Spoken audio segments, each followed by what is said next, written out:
Hello friends. आज के session में हम बात करेंगे ग्राफ पर आधारित प्रश्नों के विषय में। तो ग्राफ पर दो तरीके से प्रश्न पूछे जाते हैं। पहला तरीका होता है कि आपको आंकड़ों का विवरण दे दिया जाए या कोई सारणी दे दी जाए और उससे बोला जाए कि आप बार ग्राफ को ड्रॉ करिए।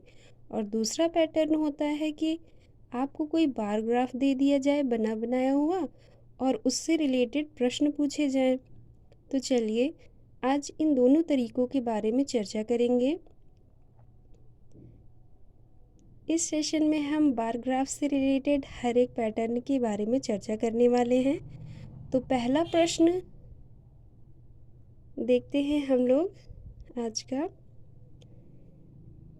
इसमें मैंने दोनों तरह के प्रश्नों को मर्ज करके रखा है जिससे हम एक ही क्वेश्चन के माध्यम से ग्राफ के प्रश्न पूछने के दोनों तरीकों के बारे में जान सकें। तो चलिए शुरू करते हैं आज का पहला प्रश्न। आज का प्रश्न कह रहा है कि वर्ष 2002 से 2006 के बीच किसी फैक्ट्री में निर्मित स्कूटियों की संख्या इस सारणी में दे रखी है, जिसे बोल रहा है कि दंड आरेख द्वारा प्रदर्शित कीजिए। तो यहाँ तक हो गया पहला तरीका प्रश्न पूछने का। और इसके आगे कह रहा है कि निम्न प्रश्नों का उत्तर दीजिए, यानी कि जो हमारे पास ग्राफ तैयार होगा उससे रिलेटेड इन प्रश्नों को हमें उत्तर देना है। ये होता है प्रश्न का दूसरा पैटर्न। तो चलिए देखते हैं इसका दंड आरेख किस प्रकार से खींचा जाएगा। इसका दंड आरेख खींचने के लिए एक एक्सिस पर ले लिया हमने वर्ष की संख्या और दूसरे एक्सिस पर ली है स्कूटियों की संख्या। ये स्कूटियों की संख्या जो है यही बारंबारता कहलाएगी।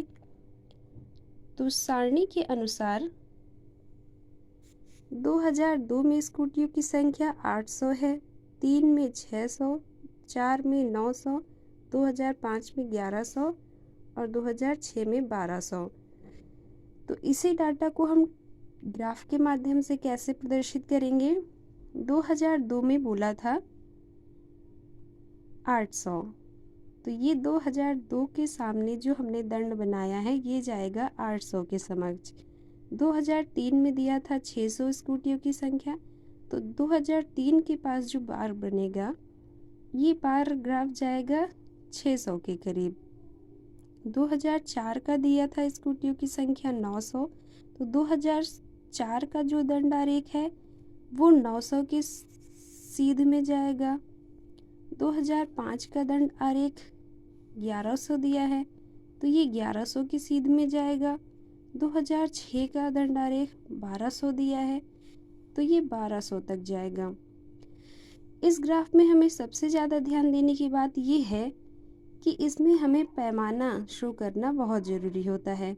जैसे इस एक्सिस पर हमने क्या लिया है, ये 2000 2003, ये हो सकता है पैसे हों स्कूटियों पे खर्च, तो इसे हमें पैमाने पर शो करना ज़रूरी होता है कि एक्स अक्ष पर हमने क्या लिया है 1 सेंटीमीटर को 1 वर्ष के बराबर, और वाई अक्ष पर लिया है 1 सेंटीमीटर को 100 स्कूटी के बराबर। यहाँ आप देख रहे होंगे 1-1 सेंटीमीटर का जो डिस्टेंस है उसमें 600 से 700 हो रहा है, फिर 800, 100 की संख्या बढ़ती जा रही है और इस एक्सिस पर 1-1 वर्ष का अंतर आ रहा है। तो इस तरह से हम किसी दी गई सारणी आंकड़े को ग्राफ पर शो करते हैं। अब बात करते हैं इनसे रिलेटेड प्रश्न कैसे पूछे जाते हैं। तो चलिए देखते हैं। इस ग्राफ से को देखकर हमें बताना है कि किस वर्ष में सबसे अधिक स्कूटियां निर्मित की गई हैं। तो ग्राफ से स्पष्ट हो रहा है कि सबसे ऊंचाई तक ये वाला आयत चित्र गया है, यानी कि ये किस वर्ष का है 2006 का, मतलब 2006 में स्कूटियों की संख्या जो है वो सबसे अधिक है। दूसरा प्रश्न कह रहा है कि कितने वर्ष ऐसे हैं जिनमें 1000 से अधिक स्कूटियां निर्मित की गई हैं। तो ये है 1000। अगर हम इसकी सीध में एक स्केल को रख दें तो देखेंगे कि 1000 से ऊपर किसका किसका दंड आरेख जा रहा है, 2005 वाले वर्ष का और 2006 वाले वर्ष का। तो इस तरह से ये निष्कर्ष निकल रहा है इस ग्राफ से कि 2 वर्ष ही मात्र ऐसे हैं जिनमें 1000 से अधिक स्कूटियों का निर्माण किया गया है। अगला प्रश्न कह रहा है कि वर्ष 2002 से 2004 तक कुल कितनी स्कूटियों का निर्माण किया गया है। तो ये है 2002 जिसमें स्कूटियों की संख्या है 800। उसके बाद आया 2003 जिसमें है स्कूटियों की संख्या 600 और फिर 2004 जिसमें है स्कूटियों की संख्या 900। तो 2002 से 4 तक के बीच निर्मित स्कूटियों की संख्या के लिए हम तीनों वर्षों में निर्मित स्कूटियों को ऐड कर लेंगे। तो ये हो जाएगा 23, यानी कि कुल 2300 स्कूटियों का निर्माण 2002 से लेकर 2004 के बीच में किया गया है। अगला प्रश्न कह रहा है कि किस वर्ष निम्नतम स्कूटियों का निर्माण किया गया है। तो इस ग्राफ में हम देख सकते हैं कि सबसे निचला दंडारेख कौन सा है, 2003 वर्ष का, यानी कि 2003 में सबसे कम स्कूटियां निर्मित की गई हैं।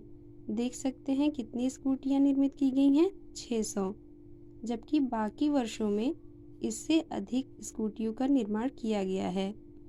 तो इस तरीके से कोई क्वेश्चन हमें दिया हो ग्राफ से रिलेटेड आंकड़ों का तो उसका बार ग्राफ हम बना लेते हैं, और कोई बार ग्राफ दिया हो तो उसके चित्र को देखकर हम निष्कर्ष कैसे निकालते हैं ये भी हमने इस क्वेश्चन के माध्यम से जान लिया।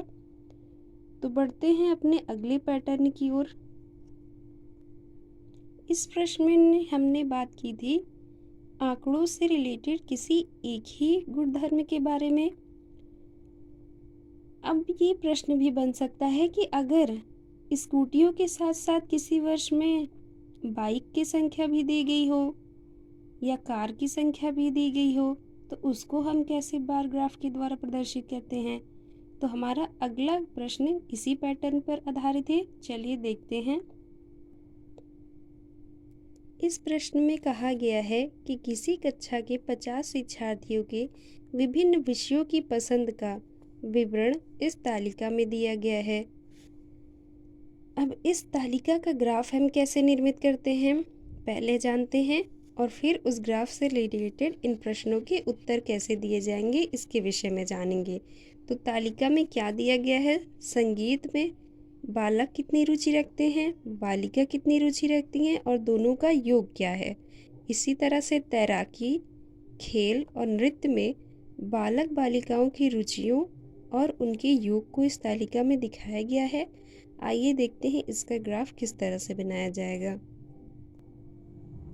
इसका ग्राफ बनाने के लिए जैसे उसमें हम एक आयत चित्र का प्रयोग करते थे एक गुणधर्म को दिखाने के लिए, इसमें जितने भी क्वालिटीज़ बोली जाएंगी उनके लिए अलग अलग आयत चित्र बना लेंगे। जैसे इस सारणी में बालक बालिका और उनके योग के बारे में बताया गया है किसी विशेष विषय के संदर्भ में। तो इसका ग्राफ बनाने के लिए हमने एक एक्सिस पर ले लिया है विषयों को और दूसरे एक्सिस पर ले लिया है शिक्षार्थियों की संख्याओं को। इसमें हम देखते हैं कि संगीत में ये सिंबल है बालक का, तो संगीत में कितने बालकों की रुचि है, 4। कितनी बालिकाओं की रुचि है, 6। और दोनों का योग क्या हो गया, 6 4 10। तो योग वाला ग्राफ हमारा गया है 10 के सामने। इसी तरह से तैराकी में कितने बालकों की रुचि है, तो ये 6 और 4 के बीच में है, तो इसका मिड पॉइंट हो जाएगा 5, यानी कि तैराकी में 5 बालकों की रुचि है और 7 बालिकाओं की रुचि है, और इन दोनों का योग हो गया 12। इसी तरह से खेल में बालकों की कितनी रुचि है, ये है 8 से ऊपर गया है यानी कि 9, और बालिकाओं की रुचि है 5, और दोनों का योग 9 5 14, ये है 14।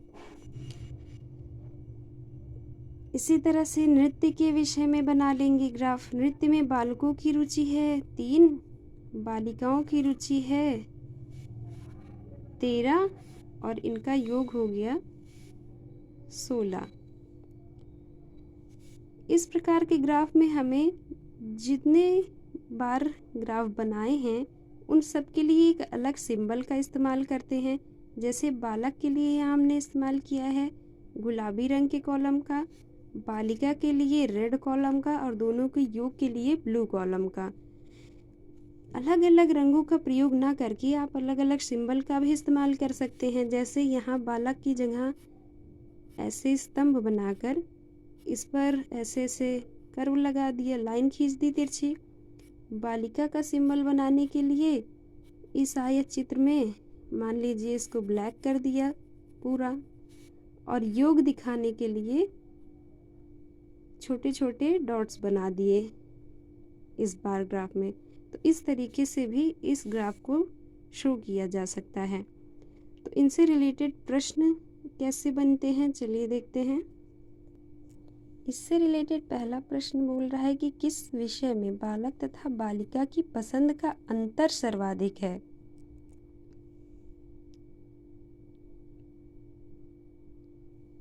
तो ये है बालिका का और ये है बालक का ग्राफ। तो इसमें सबसे अधिक अंतर हमें देखने को मिल रहा है। बालक और बालिका के जो ग्राफ गए हैं उनकी ऊंचाइयों में सबसे अधिक अंतर हमें इसी वाले विषय में देखने को मिल रहे हैं। तो वो कौन सा विषय है? वो विषय है नृत्य, जिसमें बालक और बालिकाओं के पसंद में अंतर सर्वाधिक है। दूसरा प्रश्न कह रहा है कि किन विषयों में बालक तथा बालिका की पसंद में अंतर समान है। तो जैसा कि ग्राफ से स्पष्ट दिख रहा है कि संगीत में बालकों की रुचि है 4 और बालिकाओं की है 6। तो इसका अंतर कितना हुआ? 2। और तैराकी में देखेंगे तो तैराकी में बालकों की पसंद है 5 और बालिकाओं की पसंद है 7। तो इस तरीके से इन दोनों का अंतर भी आया 2, यानी कि ये दोनों ऐसे विषय हैं संगीत और तैराकी जिनमें बालक बालिकाओं की पसंद का अंतर समान है। नेक्स्ट क्वेश्चन कह रहा है कि सबसे कम शिक्षार्थी किस विषय को पसंद करते हैं। चूंकि शिक्षार्थी में हमारे बालक और बालिका दोनों आ जाएंगे, तो इसके लिए हम देखेंगे योग वाला ग्राफ। तो योग वाला सबसे ग्राफ नीचे गया है इस पर, यानी कि संगीत विषय में, यानी कि वह विषय है संगीत जिसमें शिक्षार्थियों की पसंद सबसे कम है। तो संगीत में कुल शिक्षार्थियों की जो रुचि है वो अन्य सभी विषयों की अपेक्षा कम है। अगले प्रश्न को देखते हैं। अगले प्रश्न में कह रहा है बालकों को सर्वाधिक पसंद आने वाला विषय कौन सा है। तो बालक का ग्राफ है पिंक वाला। पिंक वाले की देखेंगे ऊंचाई किसमें सबसे अधिक है? तो खेल। तो खेल ऐसा विषय है जिसमें बालकों की रुचि सबसे अधिक है। अगला प्रश्न बोल रहा है कि बालिकाओं को सबसे अधिक और सबसे कम पसंद आने वाले विषयों का अंतर ज्ञात करना है। तो बालिकाओं यानी कि रेड वाला हमें देखना है। अब बालिकाओं को सबसे अधिक पसंद क्या आ रहा है? नृत्य। कितने बालिकाओं को आ रहा है? ये है 13 हो गया सबसे अधिक। और सबसे कम पसंद आने वाले विषय, सबसे कम पसंद आने वाला विषय क्या है बालिकाओं को? तो ये है खेल, जो कितना आ रहा है? जो आ रहा है 5 पे। तो इन दोनों का निकाल लेंगे अंतर। 13 माइनस 5 ये हो जाएगा 8। इन दोनों विषयों का अंतर हो गया 8। तो इस तरीके से जब हमें ग्राफ मिक्स रूप में पूछे तो उसका ग्राफ कुछ इस तरीके से ड्रॉ किया जाता है, जिसमें अलग अलग गुणों को या अलग अलग विषयों को दिखाने के लिए इस तरीके से हम अलग अलग कलर का इस्तेमाल करके या अलग अलग पैटर्न का इस्तेमाल करके एक ही साथ में इन आंकड़ों को प्रदर्शित कर सकते हैं। तो अब अपने अगले पैटर्न की ओर बढ़ते हैं हम नेक्स्ट क्वेश्चन के माध्यम से। अगला क्वेश्चन कह रहा है किसी कक्षा के शिक्षार्थियों की ऊंचाई और उनकी संख्या से संबंधित ग्राफ दिया गया है, जिनसे संबंधित प्रश्नों के उत्तर हमें देने हैं। इस ग्राफ में दिया हुआ है एक्स एक्सिस पर वर्ग अंतराल और दूसरे एक्सिस पर दिया है शिक्षार्थियों की संख्या या बारंबारता, जिसका पैमाना दिया हुआ है कि एक्स एक्सिस पर लिया है 1 सेंटीमीटर बराबर 5 सेंटीमीटर, यानी कि ये 1 सेंटीमीटर 5 सेंटीमीटर तक की हाइट डिस्टेंस को दिखा रहा है। और वाई एक्सिस पर लिया है 1 सेंटीमीटर 4 शिक्षार्थियों की संख्या को दिखा रहा है। तो अब इससे रिलेटेड प्रश्न कैसे बनेगा? प्रश्न में पूछ रहा है कि वर्ग अंतरालों में वर्ग विस्तार कितना है। तो वर्ग विस्तार क्या होता है? ये जो एक वर्ग दिख रहा है 5 से 30 तक, ये कितनी वैल्यू को कवर कर रहा है, यही है वर्ग विस्तार। तो ये कितनी वैल्यू इसके बीच में आएगी? 125 से 130 में 5 आएगी। इसी तरह से इसके बीच भी डिफरेंस 5 है, यहाँ भी 5 है और यहाँ भी इसी तरह से 5-5 का डिफरेंस प्रत्येक वर्ग अंतराल में है। तो यही इसका वर्ग विस्तार हो जाएगा। दूसरा प्रश्न कह रहा है कि सबसे अधिक तथा सबसे कम बारंबारता वाले वर्ग अंतरालों की बारंबारता का अंतर कितना है। तो सबसे अधिक बारंबारता वाला वर्ग अंतराल कौन सा है? इसकी बारंबारता सबसे अधिक है 28। वर्ग अंतराल कौन सा है? 150 155। और सबसे कम बारंबारता वाले वर्ग अंतराल, सबसे कम बारंबारता किसकी है? इसकी, जो है 6। अब इन दोनों की बारंबारता का अंतर पूछ रहा है। तो यहाँ वर्ग अंतरालों वर्ड सिर्फ कंफ्यूजन क्रिएट कर रहा है। मेन वर्ड है इसका बारंबारता का अंतर दोनों में निकालना है, सबसे अधिक बारंबारता वाले और सबसे कम बारंबारता वाले का। तो सबसे अधिक बारंबारता है 28 और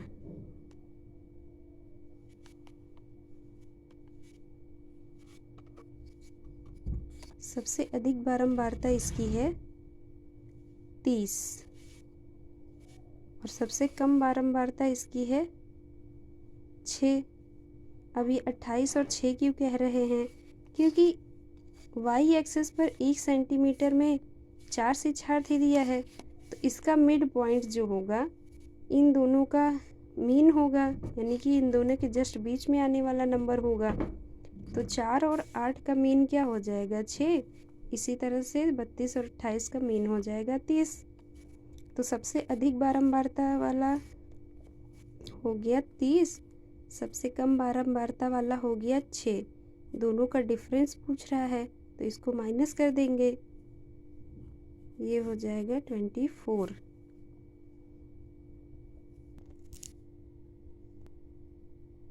आगे कह रहा है कि 150 सेंटीमीटर से कम ऊंचाई वाले शिक्षार्थियों की संख्या क्या है। तो 150 सेंटीमीटर से कम, यानी कि यहाँ तक हम काउंट करेंगे शिक्षार्थियों की संख्या। तो यहाँ पर है शिक्षार्थियों की संख्या 6, यहाँ है 12, यहाँ है 16, इस वाले में है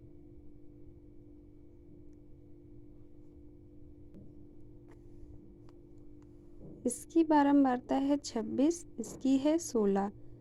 अब कुल पूछ रहा है 150 सेंटीमीटर से कम, तो इन सब की बारंबारताओं को हम ऐड कर लेंगे। 6 + 12 + 16 + 26 + 16, इन सबको ऐड करेंगे तो आ जाएगा 82। यानी कि 82 विद्यार्थी ऐसे हैं जिनकी हाइट 150 सेंटीमीटर से कम है। अगले प्रश्न में कह रहा है कि 135 सेंटीमीटर से अधिक तथा 155 सेंटीमीटर से कम कितने शिक्षार्थी हैं।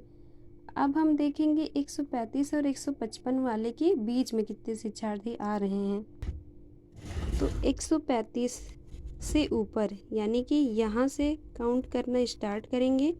155 से कम यानी कि यहाँ तक की बारंबारता को काउंट करेंगे। तो इसकी बारंबारता है 16, इसकी है 26, इसकी है 16 और इसकी है 30। अब इन सबको ऐड कर लेंगे। इन सबको ऐड करेंगे तो हमें मिलेगा 16, 16, 25, 26 और 30 यानी कि 88। तो इसकी बार संख्या हो जाएगी 88। 88 ऐसे स्टूडेंट हैं जिनकी हाइट 135 सेंटीमीटर से अधिक और 155 सेंटीमीटर से कम है। अगला प्रश्न कह रहा है किन किन वर्ग अंतरालों की बारंबारताएं समान हैं। तो इस ग्राफ में स्पष्ट देख सकते हैं कि केवल 2 ऐसे वर्ग अंतराल हैं जिनकी बारंबारताएं समान हैं। कौन कौन से? 135 से 140 और दूसरा वर्ग अंतराल है 145 से 150। तो इस तरह से 2 वर्ग अंतराल ऐसे हैं इस ग्राफ में जिनकी बारंबारताएं एक समान हैं। अगले प्रश्न में कह रहा है कि दिए गए ग्राफ को बारंबारता बंटन के रूप में प्रदर्शित करिए। तो इसके लिए क्या करते हैं, दिए गए ग्राफ में जो वर्ग अंतराल है उसको एक साइड में लिखते हैं और जो बारंबारता है उसको अगले कॉलम में लिख लेते हैं। तो वर्ग अंतराल हमारा 5-5 सेंटीमीटर का था, तो ऐसे ही सारे वर्ग अंतराल स्टार्टिंग पॉइंट से लिखते जाएंगे। इस ग्राफ में वर्ग अंतराल शुरू हुआ है हमारा 125 से, तो 5-5 के डिफरेंस पर ऐसे लिखते जाएंगे। 125 से 130 पहला, दूसरा 130 से 135, इसी तरह से सारे लिखते हुए आखिरी वर्ग अंतराल होगा 155 से 160। इन सभी वर्ग अंतरालों को हम कॉलम में लिख लेंगे और दूसरे कॉलम में लिखेंगे शिक्षार्थियों की संख्या या बारंबारता। तो 125 से 130 तक कितने शिक्षार्थी हैं?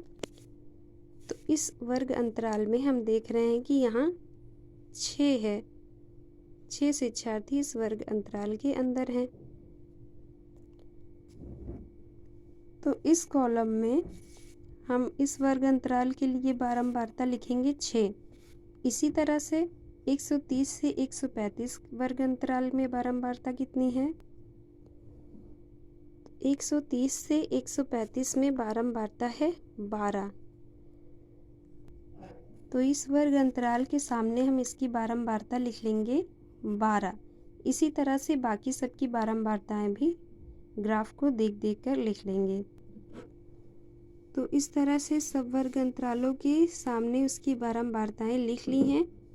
अब इन सब बारंबारताओं का एडिशन जो होगा वही दिखाएगा क्या? कुल विद्यार्थियों की संख्या। पिछली क्लास में भी मैंने बताया था कि बारंबारता का जो योग होता है वो कुल आंकड़ों की संख्या को दिखाता है। तो इन सब का योग कक्षा के सभी शिक्षार्थियों की संख्या को प्रदर्शित करेगा, जो कि आएगा, जिसकी वैल्यू होगी 126। यानी कि 126 कुल ऐसे शिक्षार्थी हैं जिनके लिए ये आंकड़ा प्रस्तुत किया गया है। तो इस तरह से ग्राफ से रिलेटेड कुछ बेसिक क्वेश्चंस के बारे में आज के सेशन में हमने जाना। आगे के सेशन में मैं सारणी से संबंधित क्वेश्चंस के बारे में डिस्कस करूंगी। तो आज के लिए इतना ही, मिलते हैं अगली वीडियो में।